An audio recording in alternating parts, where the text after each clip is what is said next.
Welcome to this in-service presentation outlining a small group curriculum plan designed to support the emotional needs of special education students.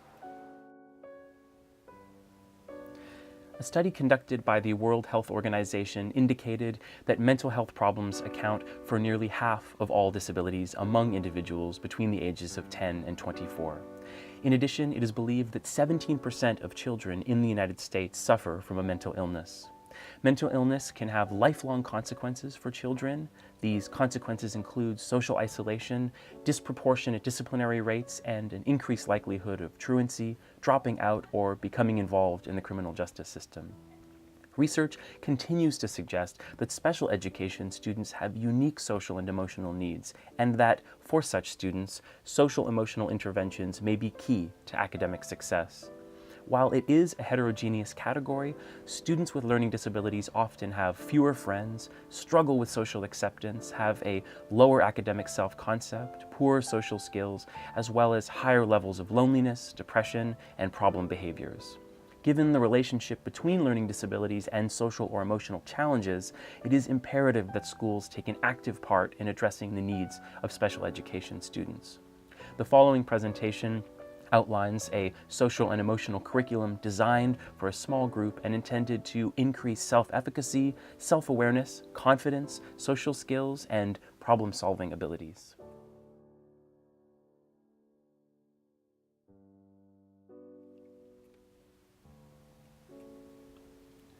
The proposed curriculum plan draws explicitly on the 5 competencies outlined by the Collaborative for Academic, Social, and Emotional Learning, or CASEL. These include self-awareness, self-management, social awareness, relationship skills, and responsible decision-making. The curriculum will also utilize the 4 methodological suggestions of the CASEL framework, which are sequenced, active, focused, and explicit work known by the acronym SAFE. For the proposed group, criteria for referrals and selection of students will take into account a number of considerations. In collaboration with teachers and other staff members, school psychologists will be concerned with problems with academic performance, such as poor academic performance or preparation, particularly if such a behavior represents a change from previous functioning, excessive absences or tardiness, chronic indecisiveness or procrastination, repeated requests for special accommodations or considerations, increased concern about grades despite satisfactory performance, and increased dependence on teachers or other staff members. Here, special considerations will be necessary for students on the autism spectrum or with ADHD-like characteristics.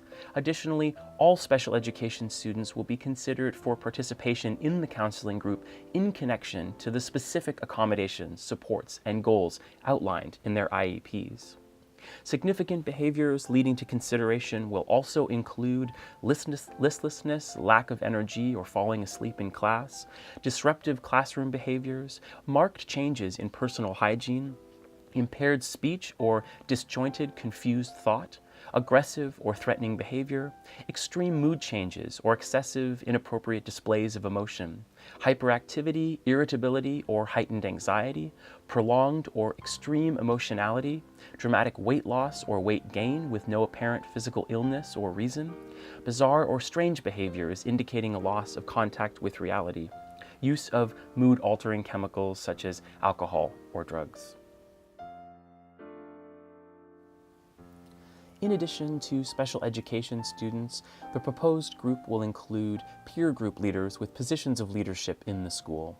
Important skills for peer group leaders will include the ability to influence others, the ability to encourage others to establish and achieve goals, empathy toward the experiences and ideas of others, and a sense of purpose, direction, and vision.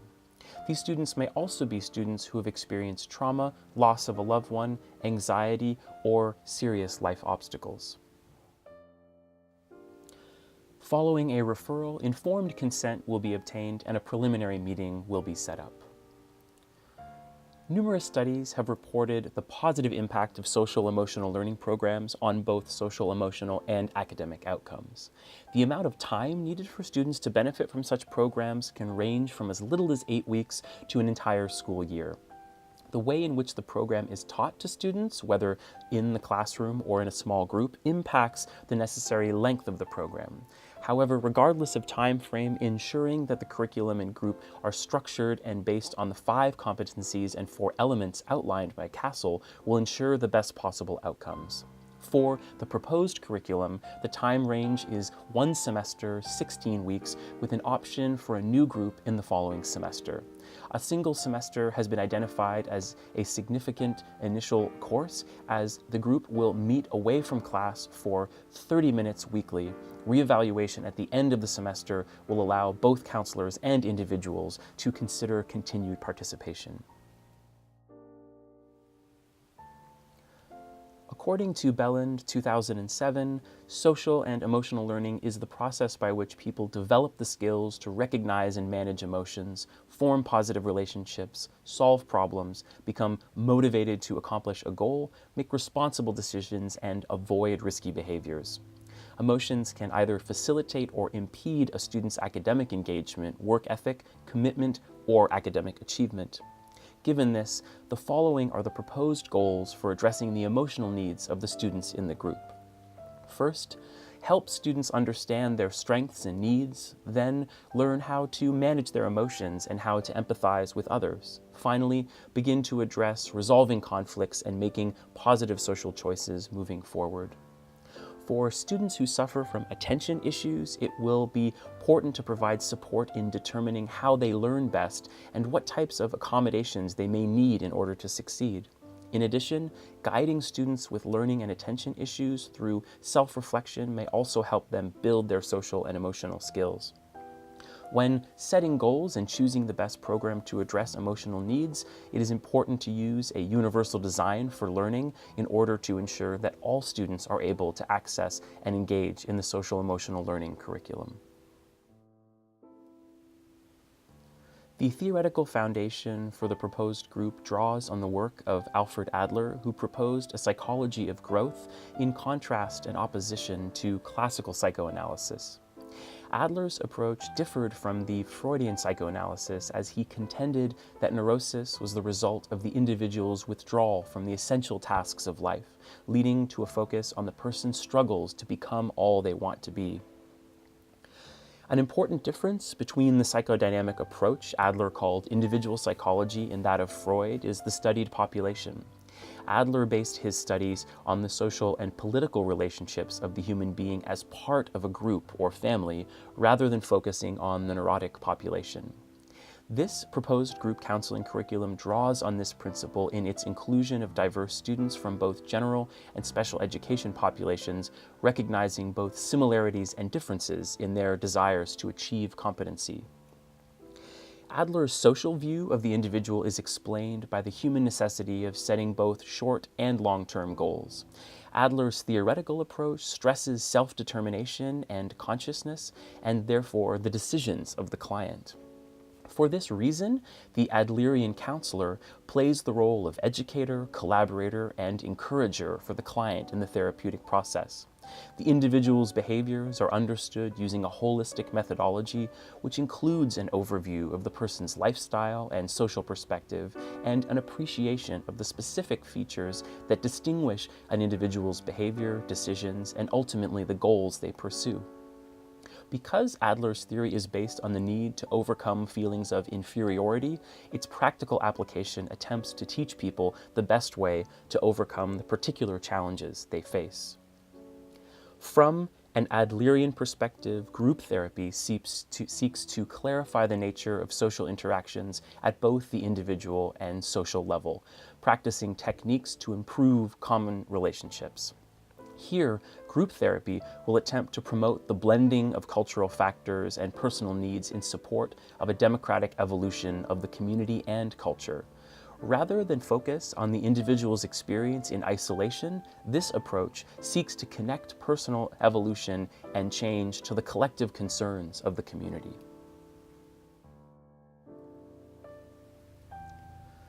The following core aspects of the Adlerian approach underpin the proposed group counseling curriculum. Holism refers to the view of the person as a unified whole which is indivisible. This concept means that the individual is more than the sum of their parts, which includes cultural aspects, birth order, gender, social status, and other factors. Teleology describes the trend toward growth and expansion.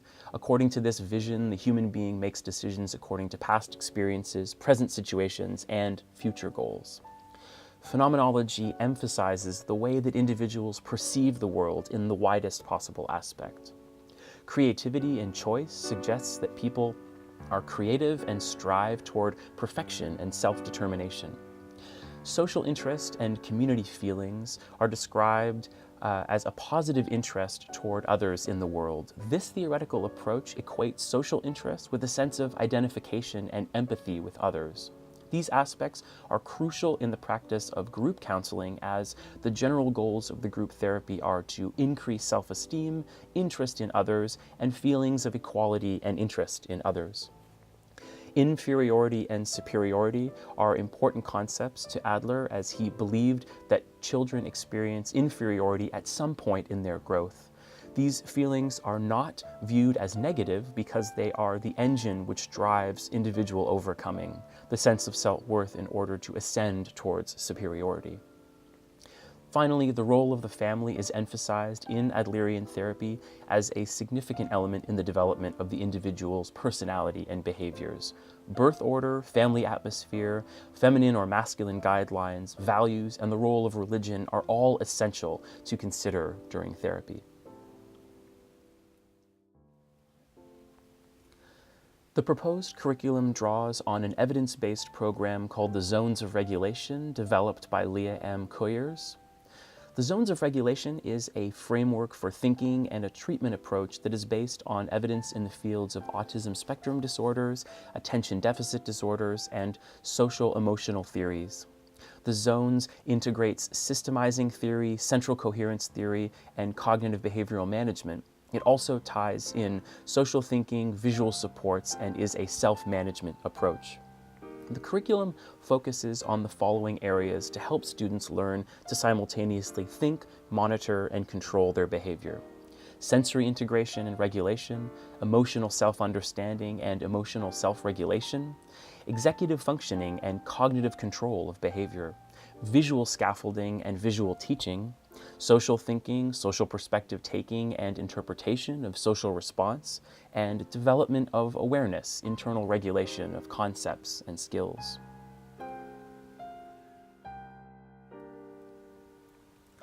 In creating the curriculum, Coyers researched the literature regarding typical self-regulation development of children, neurobiological disorders as related to deficits in self-regulation, as well as learning styles and teaching strategies for students with neurobiological impairments. Her research was based on previous research in childhood development field looking at self-regulation. She noticed a gap was occurring for children with neurobiological impairments, and she used ideas of social thinking to help support children as they transition from a reliance on external regulators, their parents or guardians, to a role as self-regulators. The curriculum was studied in a research study partnership between the School Association of Special Education in DuPage and Rush University's Department of Occupational Therapy in 2015. This study had limited success in demonstrating statistically significant changes. However, researchers identified trends that indicated a positive impact for some students. They concluded that with a larger sample size, the effects would be clearer. Over the past few years in the Santa Ana Unified School District, educators using the program have reported success helping students with emotional regulation, with understanding how their behavior affects others and how the behavior of others affects them. The proposed curriculum will utilize the worksheets and dialogue themes of the Zones of Regulation, along with the film Inside Out, to support the development of emotional granularity for students with special needs. Like any curriculum and program, the Zones of Regulation come with its own terminology, one that is mostly consistent with mental health services and children's scope of understanding. This image shows the feelings associated with the zones, giving visual support to understand where the child's emotional status lies. These are some of the examples of the worksheets and self-monitoring data collection sheets that children are taught to use to help visualize their emotional states and see what coping mechanisms are helpful or harmful when in blue, yellow, and red zones. These worksheets will be used within the proposed plan in both group and one-on-one activities to aid the mapping of behaviors and outcomes from start to end.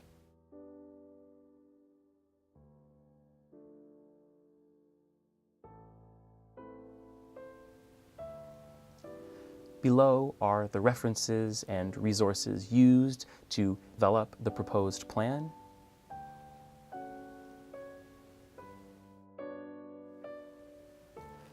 Thank you for viewing this in-service presentation outlining a small group curriculum plan to support the emotional needs of special education students.